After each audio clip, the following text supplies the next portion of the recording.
kita anti dunia atau tidak mau sama sekali kepada dunia. Tetapi hubbu dunia itu adalah dunia itu menghalangi kita untuk beribadah kepada Allah. Itu hubbu dunia itu. Dalam Al-Quran ada yang disebutkan hubbu dunia wa karahiyatul maut. Nah, itu yang dilarang itu. Hubbu dunia wa karahiyatul maut. Terlalu cinta dunia sampai-sampai kita takut akan kematian. Padahal kematian itu adalah hak.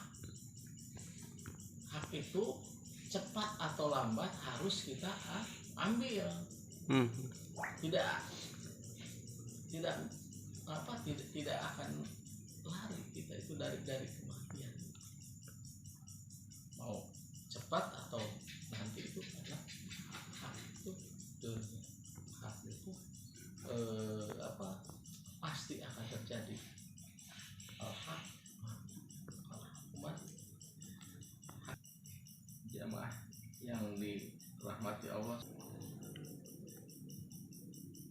dunia ya, itu tidak boleh terlalu cinta yang sehingga mengakibatkan lemah iman, ya, akibatkan lemah iman. Kalau kita sudah betul-betul dikuasai oleh hubbu dunia, tidak ada tempat untuk cinta kepada Allah. Bila cinta kepada Allah itu berkurang. Tetapi kelakuan ini hanya merupakan hiasan bibir batin saja. Hal inilah yang menyebabkan nama sarafin padam akhirnya hilang sama sekali dan jadilah ia kufur. Hal inilah sudah menjadi tabiat.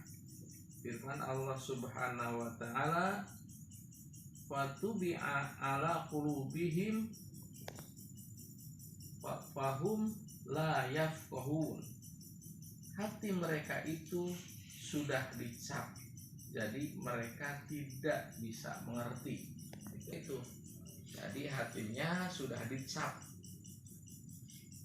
Mereka tidak bisa mengerti akan keterangan-keterangan atau firman-firman Allah yang untuk kembali kepada akhirat itu. Keterangan lagi, dosa mereka merupakan kotoran, tak bisa dibersihkan dari hatinya. Kalau sudah datang sekarat,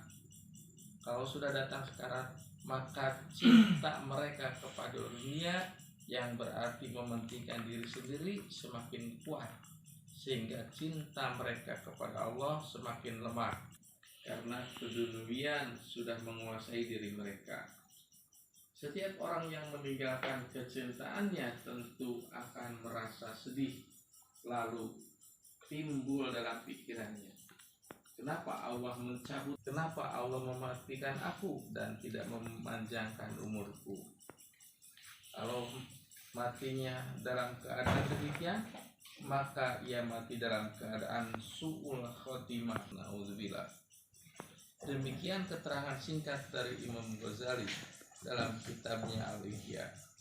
Kemudian engkau wajib mengetahui apa yang harus engkau kerjakan, yaitu sholat, puasa, dan lain-lain. Menurut yaitu riya, ujub, takabur, dan sebagainya, yaitu sifat-sifat yang tercela, yaitu sifat-sifat yang atau semua yang nanti akan diterangkan dalam kitab ini agar engkau bisa menjauhi sifat-sifat yang tercela demikian.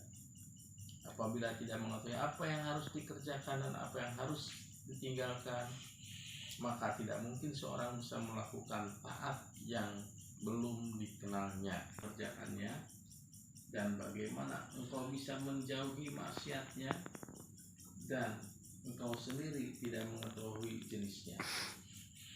Bila seorang tidak tahu bahwa berdusta itu haram, maka ia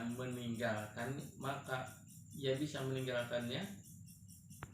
Kita harus belajar apa yang wajib, seperti bersuci, mandi, berwudu, salat, puasa dan sebagainya, karena inilah tugas-tugas keagamaan yang fardu ain hukumnya.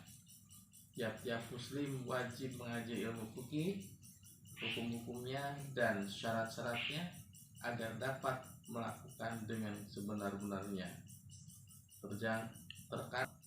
Terus yang kau kira baik bertahun-tahun selamanya, padahal sebenarnya merusak, dan engkau terus melakukan hal-hal yang merusak kesuciannya, salatmu dan seterusnya. Sebab pernah ada orang yang di masjid di suatu tempat, ia tidak mengetahui bagaimana caranya sujud, bagaimana caranya taruh tangan. Mau sholat tetapi belum belajar bagaimana caranya sholat. Ia tidak cocok dengan yang dianjurkan oleh Rasulullah SAW. Sedang